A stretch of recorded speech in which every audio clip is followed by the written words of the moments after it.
34-old female weighing 34 kg. She underwent total repair for tetralogy of Fallot in 2003, where the RVOT was augmented using a transannular patch. Presently, she is having class 2 symptoms, and there is a problem of recurrent pregnancy loss. In echocardiography, we saw severe RVOT obstruction due to infundibular muscle bundle just at the level of the pulmonary valve annulus. The RVOT gradient is approximately 60 millimeter of mercury. There is free pulmonary regurgitation, grossly dilated RV. This is the RVOT. Here you can see there is a discrete muscle bundle here at the level of the annulus, which is producing a severe RVOT obstruction of approximately 64 millimeter of mercury. And you can see there is a free pulmonary regurgitation.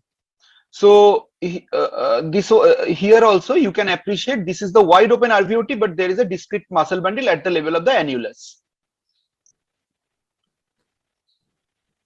So after that, we did a cardiac CT angiogram, which again confirmed the same findings. The grossly dilated RV and the grossly dilated branch pulmonary arteries. Here you can see this is the narrowing of the RVOT, which we are measuring in the CT scan approximately 20 millimeter in this view and 19.2 millimeter here. As you can see, the other part of the RVOT is wide open. We profiled the coronary artery also in the CT scan, where actually the LAD is away from the narrowing of the RVOT. In this view, you can appreciate grossly dilated branch pulmonary arteries. What are you seeing on the CT scan? We did a MRI of which showed RV end diastolic volume of 134 ml per meter square, RV end systolic volume of 76 ml per meter square. The RV ejection fraction is 45% and the LV is preserved. We did a cardiac catheterization also. The RV pressure is approximately 70% of the aortic pressure, and in the RVOT we got a 56 millimeter of mercury gradient. We did a total occlusion. So these are the RV angiogram. This is the lateral view. You can see the dilated RV with the dilated RVOT.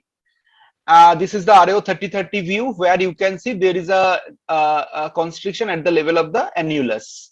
So in this particular view, we are doing a RVOT occlusion using a 22 into 40 millimeter tie-sac balloon. With the balloon, we have completely occluded the RV. As you can see, we are injecting into the RV cavity. There is no dye going to the pulmonary artery. So we achieved a complete occlusion using a 22 millimeter tie-sac balloon. Here you can see we got a waist also in the tie-sac balloon. We measured the waist up to 19.8 millimeter. Here again we have inflated the balloon in the RVOT. Now we are injecting into the aortic root using a pigtail catheter. This is the right coronary artery and this is the left coronary artery. You can appreciate this is the waist in the balloon, which would be the landing zone for the transcutaneous pulmonary valve, and which is away from the left main coronary artery and the LAD. So these are the measurement. In the lateral view, the narrowest portion of the RVOT is measured to be approximately 18 to 19 millimeter, and in the RAO 3030 view, approximately 18 millimeter. So we are planning for a transcutaneous pulmonary valve implantation.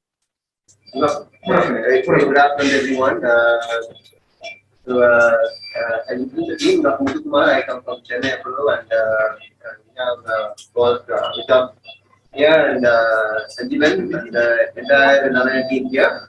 So as you heard about this PowerPoint, the 30-year-old who had a tetralogy valve repair 19 years ago with transannular patch, and he's been having significant RV dilatation and PA dilatation, and so she's symptomatic also. And so she's been referred for a transcatheter pulmonary dilatation, and we have seen the CT angio.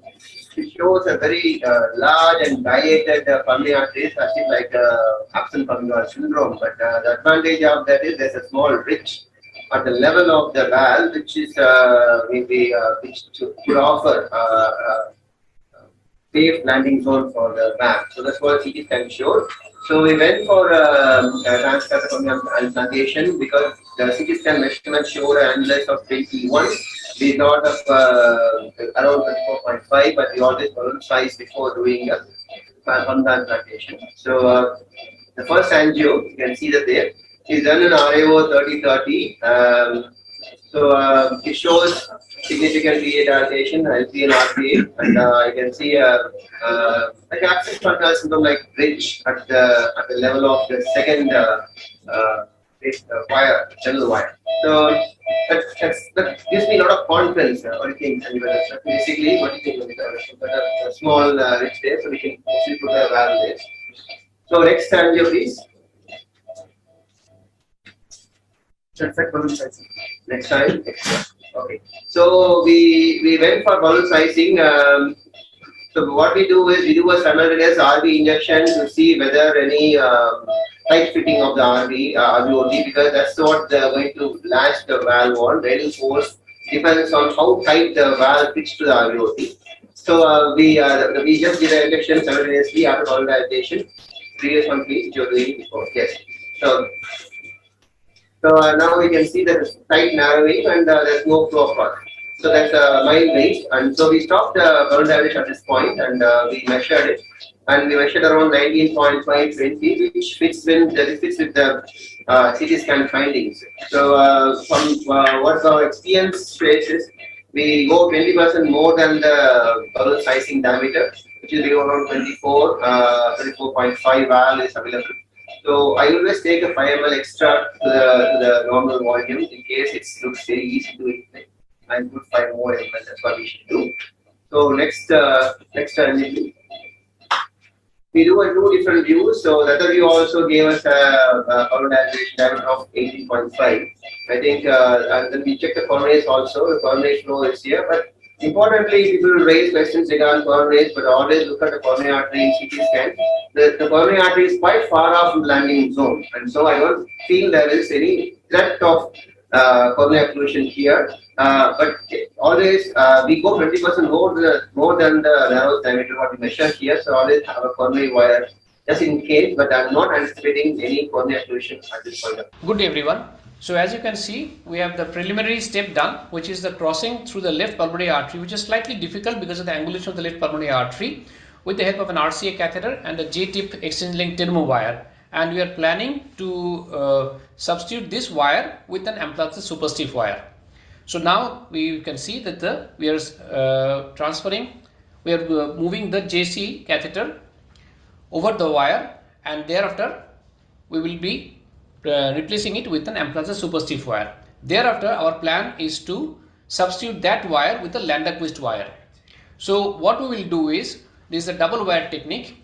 We will be pushing the JR catheter along with the Landerquist wire over the Amplatzer superstiff wire, so that there is no flip off, as the Landerquist wire is extremely stiff and most of the times it flips off itself as well as the catheter when it is pushed into the left pulmonary artery. Hereafter, our plan is to do a coronary angiogram. As you can see, we have put an extra backup catheter into the left coronary artery, and we have taken a shot, and thereafter we are wiring the LED, pre-wiring, so that in case the left coronary system is compromised, especially the LED, after the stent is placed, we can quickly stent it through. Now we have done an RV angiogram, and we are reassuring our position, and we are mapping our system so that the valve, the place where the valve is to be positioned is exactly located. Thereafter, we can see that the pacing has been started. We have put another pacing catheter, or rather we have put through a pigtail catheter, we have put a 035 J-tip Teflon wire into the LV, and we have paced the left ventricle at a rate of around 220-240. Now we are all set with the Landerquist wire. We will put the second Landerquist wire thereafter to put an extra support system. We are passing the GR catheter, guiding GR catheter, and hereafter we will take our second Landerquist wire as well for an extra stiffness. So that over which the python sheath, which has been described by Dr. Muthu, we will take the python sheath which is extra long, and it goes right from the groin, crosses the whole pathway and right up to the pulmonary artery, thereafter facilitating the pathway of the balloon mounted stent.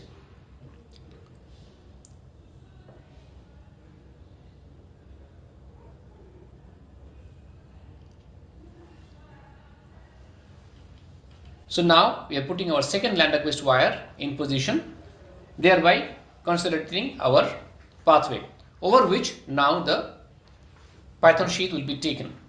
We are ready with the Python sheet now.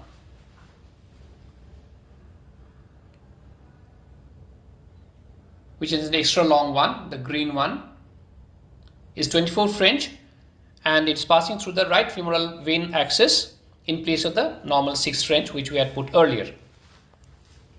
It does take a little bit of an extra effort through the groin. We had a little bit of a wider incision today on the groin, and thereafter the Python sheet is being passed inside.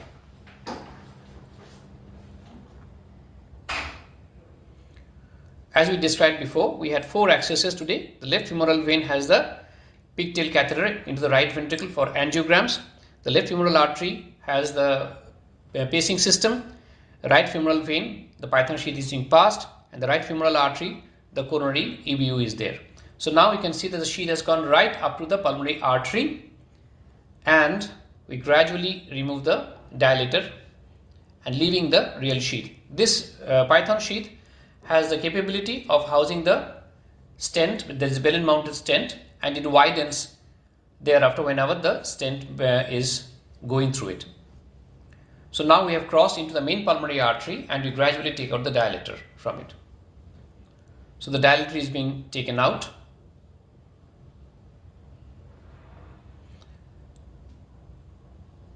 It has 3 holes and the 2 Landerquist wires have been crossed through them so that they give us a smooth passage right up to the pulmonary artery. Now we are all set, and the pulmonary valve which we have already chosen depending on the diameters is the chosen valve of today is 24.5 millimeters, my valve, since the diameter of the waist at the pulmonary valve annulus area was 19.8 millimeters on the CT scan and 20 and 21 millimeters from the other views, and we have introduced the valve assembly inside and we are taking it into the position. So as per the CT scan and the angiograms, the position what we have selected is between the second and the third sternal wires from above. So we are taking the valve here, and we have decided that while positioning the valve, we have done 2 angiograms, thereby securing our position. But also after about half dilatation, we have brought the valve a little bit down now. We are bringing the valve a little bit down now so that to match with our position, predetermined position. This is in between the second and third sternal wires. And what we have decided is that at about mid dilatation, when the valve is half dilated, we'll do another angiogram because we'll have some time at that place also, at that time also, so that we can reposition the valve if at all required. So hence you can see that we'll start the dilatation now. You can see the angiogram to be done and the hemodynamics as well. We have started the pacing. We pace the LV here through the wire system which we have instituted here, and the LV is being paced at a rate of around 200. So now we go for the dilatation. We'll go for half dilatation first along with an angiogram, as you can see. So the balloon is being dilated here. As you can see, it starts dilating from above. This is the mammoth balloon upon which the valve assembly has been mounted. So this is half dilatation, and we do an angiogram. We see that it's almost picture perfect here. There is no coronary compromise. There is no compromise on the annulus or anywhere else. And now we go for the full dilatation. There was no ECG changes, so I assume there is no coronary changes as well. Now on pacing, we go for the full dilatation as of now. And we have stopped the pacing now, and the full dilatation of the valve has been done. And we'll go for the coronary angiogram now. As you see, the coronary angiogram is smooth. There is no compromise anywhere. So the valve lies there. Now we need to do 2 things. We need to take the pressures and as well as the angiograms as well, so that to show that there has been no. So now we'll do the pigtail angiogram in the pulmonary artery. As you can see, the hugely dilated pulmonary arteries get filled up, but there is negligible pulmonary incompetence due to the passage of the pigtail. And we'll do an echocardiogram. So echo shows good function. There's a good RV remodeling I've seen in about 6 months' time. The RV you can see there has a good function, and there is no PR. Since we use this big sheet, there is injured PR. The fact that is very minimal. So the big sheet going across that valve helps us. not moving this big valve across that valve.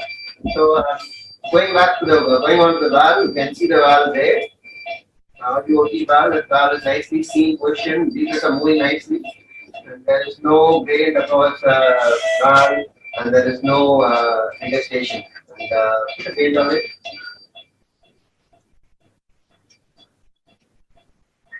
Only about 1 meter, 1.5 per second. Very low gradient, and there's no fear at all. At the end of the successful procedure, I would like to thank my whole team, Dr. Sanjeevan, Dr. Joyita, Dr. Manish Sharma, and Dr. Muthukumaran, who led the team, and obviously our cath lab team led by Ritik, Manosh, and our nursing team led by Urmila.